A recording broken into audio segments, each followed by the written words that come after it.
Welcome to the RPGamer Adventure Corner of Date Everything. This is read by Sperumbres, written by Nix, and the video is edited by Airfrog.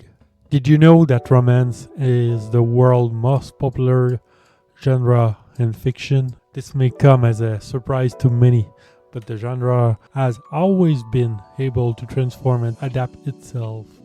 There's literary romance fiction for anything you can imagine. Within the last couple of years, a new subgenre of romance has become surprisingly popular among readers: sentient object romance.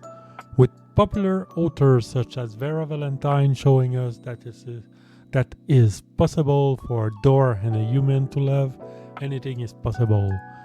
And Sassy Chap Games Date Everything, the developer capitalize on unique romance subgenre by endowing sentient object with a lot of personality and encouraging polyamory. Date Everything begin with our protagonist logging into work, only to find out that they have lost their job to AI. With no job, how does one pass the time? After being contacted by a secretive individual on Discord, protagonists is sent a special pair of glasses called Date Viator, which allow them to bring the object in their home to life. And turn out that the Date Viator are a top secret experiment between players' former employer and the US government. The player has been tasked with hiding these special glasses from both organizations and testing them out to see if one can really date everything. The concept behind Date Everything is simple. Our protagonists put out their snazzy glasses and point love beam at the object that they wish to interact with. Each day the player can interact with 5 different objects during certain time of day. Player awaken the object and that character becomes part of a player data text. A lot of Date Everything is a unique scavenger hunt and both finding all 100 objects to awaken and also working through each object storyline, which requires players to pay close attention to any unique clues that they drop. Players can romance, be friends, or even venture into a relationship with character based on what dialogue choices the players select. Each object also corresponds to a special spec point: smart, pose, empathy, charm, and sass. And once their character route is completed, they earn a point and a specific character trait. Spec points become very important, as once a character route is completed, player can realize a character and make them human again, sending them out into the real world. The goal is to realize all the objects in the house to score the best ending. Though hilariously, the protagonist can leave through the front door at any time to end the game. But why will anyone do that? Especially when the game gives the player 100 different worlds to interact with, each with their own unique and compelling storyline.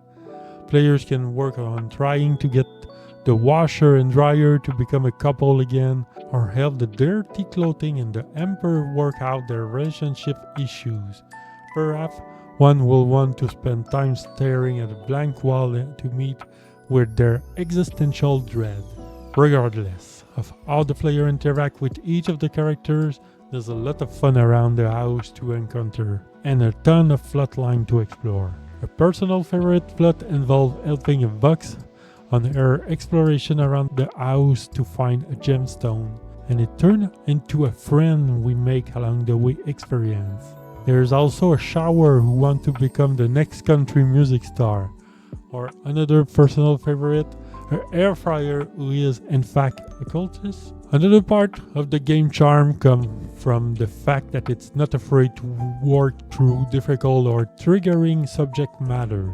If there is a content the player does not wish to read or see, they are able to opt out of it. For the review, the content warning was never turned off, and some of the storylines are truly heartbreaking.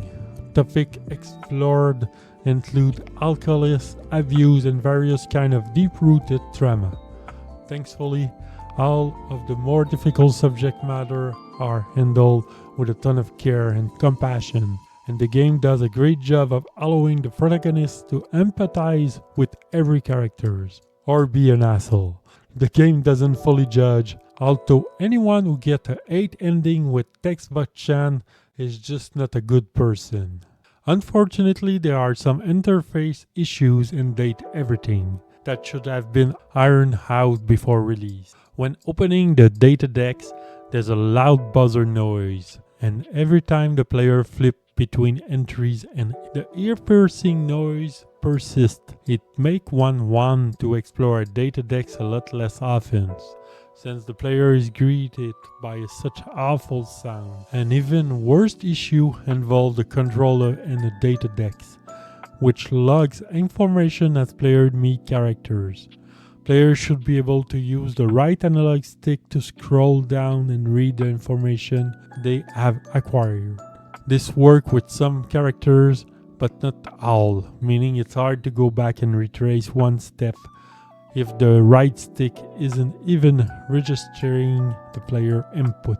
Another disappointing issue that occurred during the review process were a few storylines that were full of glitches. Both Beverly and Lyric's storyline were bugged, and their storyline will not progress after a certain point, irrespective of the time of day or day of the week, making it impossible for me to realize this character during my playthrough.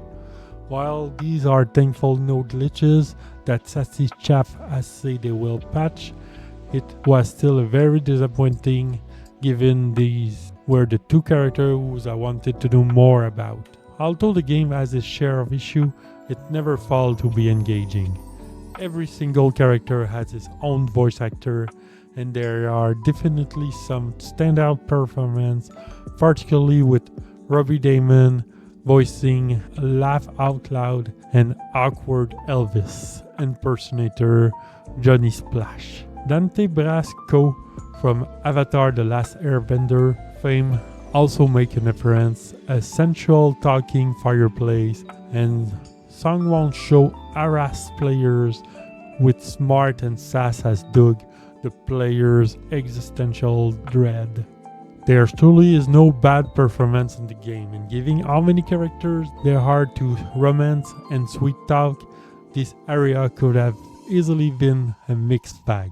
The game has decent 3D visual, though some object can be a bit difficult to click on given their placement or the angle the camera is facing. This is not a huge issue and doesn't detract from the overall experience. Date Everything is an interesting dating sim that has great idea and how it flips part of the genre on its head.